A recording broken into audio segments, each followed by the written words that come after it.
From the Newstalk ZB newsroom, this is Newsfix. In this update, China appears to be seeking a military presence to match its superpower status. 3 Chinese task group vessels have been firing live rounds in the Tasman Sea between here and Australia since Friday. Otago University politics professor Robert Patman says the normal etiquette of notifying surrounding countries hasn't been observed, but its actions are legal. Professor Robert Patman says there's been concern from both Australia and New Zealand in the past decade about China becoming more forward-leaning, and this is a realisation of that. The Associate Finance Minister is hoping to speed up our catch-up game on foreign investment. The government's proposing changes to the Overseas Investment Act, which also aim to drive up wages. This includes making investment decisions in 15 days, aside from those for residential land, farmland and fishing quota, and unless the application is contrary to our national interest. David Seymour says we should be at the level of Canada and Australia.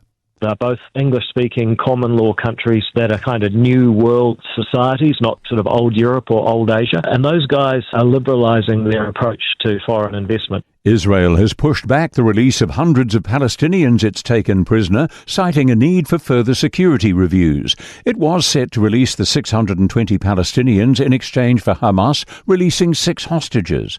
The delay is thought to be down to the failed transfer of Shiri Bibar's body, which Hamas has called a mistake.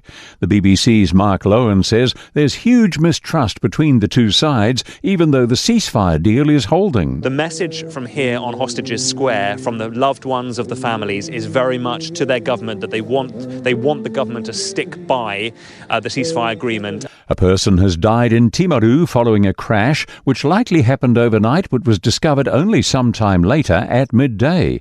The serious crash unit's examining the scene on Spur Road in Hadlow, and there are diversions in place. That's news.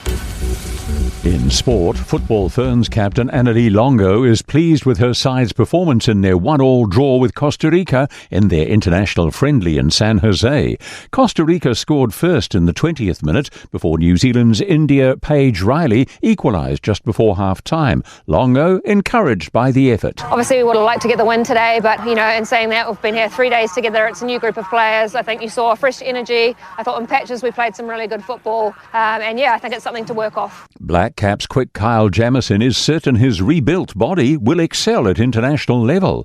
Jamieson has replaced Lockie Ferguson in New Zealand's Champions Trophy squad, back in the team after a year out with a back injury. The Black Caps play Bangladesh in their second pool game tomorrow night in Rawalpindi. That's sport. I'm Joe Gilfillan. For more news, listen to Newstalk ZB live on iHeartRadio.